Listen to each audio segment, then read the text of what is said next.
Pemerintah Indonesia telah mengambil langkah besar dalam mengamankan stabilitas ekonomi nasional dengan memberlakukan kebijakan baru yang mewajibkan eksportir sumber daya alam untuk menyimpan seluruh devisa hasil ekspor mereka di dalam negeri selama minimal 1 tahun. Keputusan ini merupakan bagian dari strategi ekonomi yang lebih luas untuk memperkuat cadangan devisa negara, meningkatkan ketahanan ekonomi, serta mengurangi ketergantungan terhadap sistem perbankan luar negeri, khususnya Singapura, yang selama ini menjadi tujuan utama penyimpanan devisa hasil ekspor oleh eksportir Indonesia. Dengan kebijakan baru ini, arus dana ekspor yang sebelumnya mengalir ke luar negeri, terutama ke pusat keuangan Singapura, kini harus tetap berada dalam sistem keuangan Indonesia. Sebelumnya, banyak eksportir Indonesia lebih memilih untuk menyimpan hasil ekspor mereka di perbankan Singapura karena sejumlah alasan seperti kemudahan akses ke perbankan internasional, insentif pajak, serta tingkat suku bunga yang lebih menarik dibandingkan dengan perbankan domestik. Menurut data yang dirilis oleh CNBC Indonesia, sekitar 2.478 triliun rupiah hasil ekspor Indonesia telah tersimpan di perbankan Singapura, menunjukkan betapa besarnya dana yang selama ini beredar di luar negeri dan tidak memberikan dampak langsung bagi perekonomian nasional. Dengan diberlakukannya aturan baru ini, pemerintah berharap bisa menarik kembali dana tersebut ke dalam negeri dan menggunakannya untuk meningkatkan cadangan devisa, yang pada akhir Desember 2024 telah mencapai rekor tertinggi sebesar 155,7 miliar dolar Amerika Serikat. Bahkan, dengan penahanan devisa hasil ekspor selama 1 tahun, cadangan devisa Indonesia diperkirakan dapat meningkat hingga 90 miliar dolar Amerika Serikat per tahun, memberikan dampak signifikan terhadap stabilitas nilai tukar rupiah dan ketahanan ekonomi negara. Langkah ini telah menimbulkan reaksi beragam, baik di dalam maupun di luar negeri. Para eksportir di Indonesia menyatakan kekhawatiran bahwa kebijakan ini akan mengganggu arus kas mereka, terutama bagi perusahaan yang memiliki kewajiban pembayaran impor dalam mata uang asing. Asosiasi Pengusaha Indonesia menilai bahwa kebijakan ini perlu diterapkan secara bertahap agar tidak menghambat aktivitas perdagangan internasional. Sebagai respons atas kekhawatiran ini, Bank Indonesia menawarkan berbagai insentif kepada eksportir, termasuk suku bunga deposito valuta asing yang kompetitif serta pemotongan pajak untuk dana yang disimpan dalam sistem perbankan domestik. Selain itu, eksportir juga diperbolehkan menggunakan devisa hasil ekspor sebagai jaminan pinjaman dalam negeri yang memungkinkan mereka untuk tetap memiliki likuiditas yang cukup tanpa harus memindahkan dana ke luar negeri. Sementara itu, Singapura sebagai pusat keuangan utama di Asia Tenggara mulai merasakan dampak dari kebijakan ini. Dengan berkurangnya aliran dana dari eksportir Indonesia, sektor perbankan Singapura berpotensi mengalami penurunan simpanan valuta asing dalam jumlah besar. Mengingat betapa bergantungnya perekonomian Singapura terhadap sektor keuangan dan jasa perbankan, kebijakan ini bisa menjadi pukulan bagi stabilitas keuangan negara tersebut. Meskipun demikian, hingga saat ini belum ada respons resmi dari pemerintah Singapura terkait perubahan kebijakan Indonesia ini. Namun, banyak analis keuangan memperkirakan bahwa langkah Indonesia dapat mempengaruhi hubungan ekonomi kedua negara dalam jangka panjang, terutama jika lebih banyak negara mulai menerapkan kebijakan serupa dalam upaya memperkuat ekonomi domestik mereka. Kebijakan penahanan devisa hasil ekspor ini juga menjadi bagian dari strategi yang lebih besar untuk mempercepat pembangunan infrastruktur keuangan domestik. Dengan semakin banyaknya dana yang tersimpan di dalam negeri, Indonesia kini memiliki peluang lebih besar untuk mengembangkan industri keuangan lokal, termasuk meningkatkan kapasitas perbankan nasional dalam menyediakan layanan perbankan yang lebih kompetitif dibandingkan dengan perbankan internasional. Pemerintah juga berencana untuk meningkatkan insentif bagi sektor perbankan dalam negeri agar dapat menarik lebih banyak dana dari eksportir dan memberikan keuntungan yang setara atau bahkan lebih baik dibandingkan dengan bank di luar negeri. Selain dampak ekonomi, kebijakan ini juga memiliki konsekuensi geopolitik yang cukup signifikan.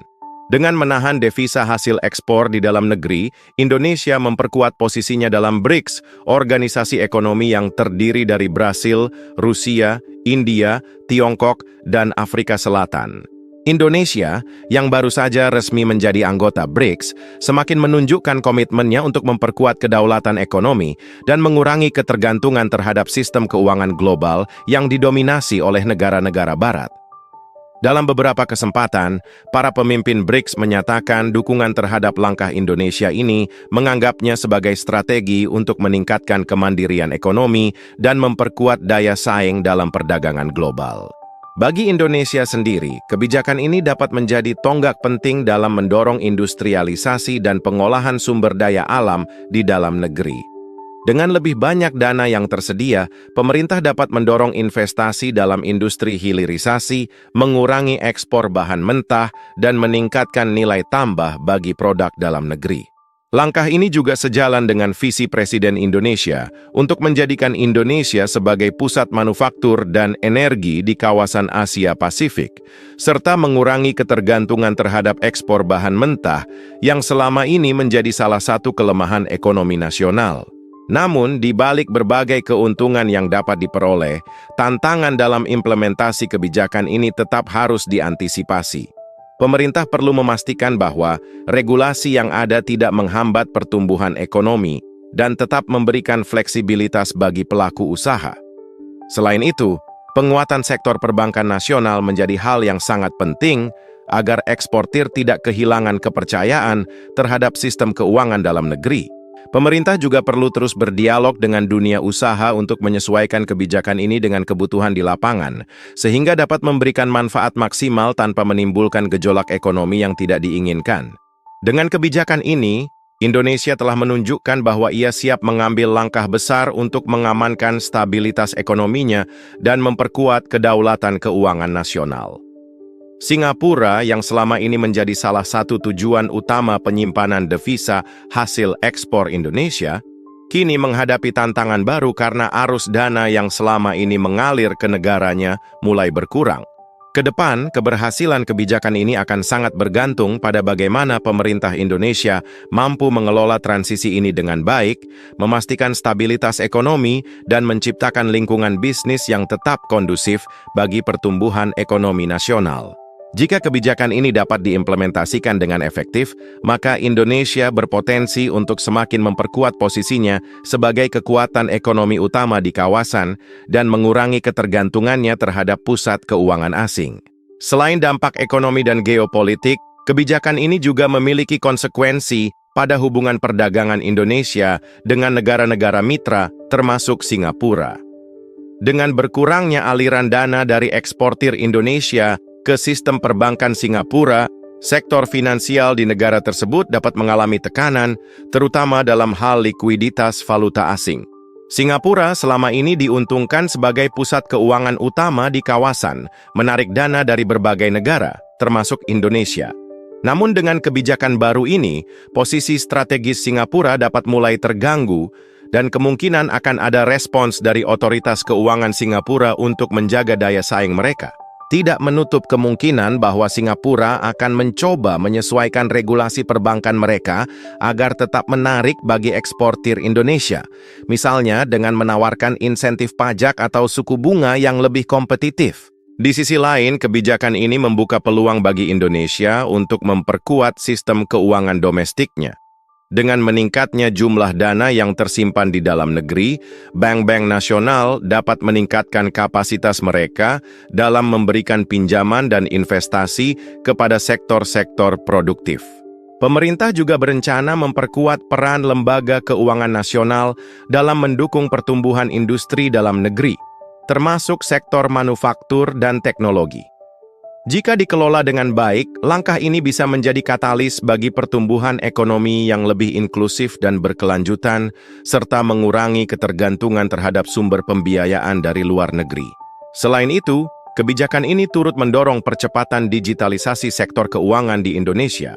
Dengan meningkatnya kebutuhan akan layanan keuangan yang efisien dan kompetitif, bank-bank dalam negeri akan terdorong untuk berinovasi dalam hal teknologi perbankan, sistem pembayaran digital, serta layanan investasi berbasis teknologi. Pemerintah juga telah mendorong pengembangan ekosistem keuangan digital, termasuk memperkuat regulasi terkait financial technology, fintech, dan meningkatkan keamanan transaksi perbankan. Dengan adanya reformasi ini, Indonesia berpotensi untuk menjadi salah satu pusat keuangan digital di kawasan yang mampu bersaing dengan negara-negara lain seperti Singapura dan Hong Kong. Kendati demikian, tantangan dalam implementasi kebijakan ini tetap ada. Salah satunya adalah resistensi dari pelaku usaha yang sudah terbiasa dengan sistem perbankan luar negeri yang lebih fleksibel dan memiliki akses ke jaringan finansial global. Pemerintah perlu memastikan bahwa sistem perbankan domestik mampu memberikan layanan yang setara atau bahkan lebih baik dibandingkan dengan perbankan internasional agar eksportir tidak mengalami kesulitan dalam melakukan transaksi global. Selain itu, koordinasi antara pemerintah, Bank Indonesia, dan sektor swasta menjadi kunci dalam memastikan kebijakan ini berjalan efektif tanpa menghambat kegiatan ekspor yang menjadi tulang punggung perekonomian nasional. Dengan strategi yang tepat, kebijakan ini bisa menjadi langkah besar dalam memperkuat ketahanan ekonomi Indonesia di tengah dinamika global yang semakin kompleks.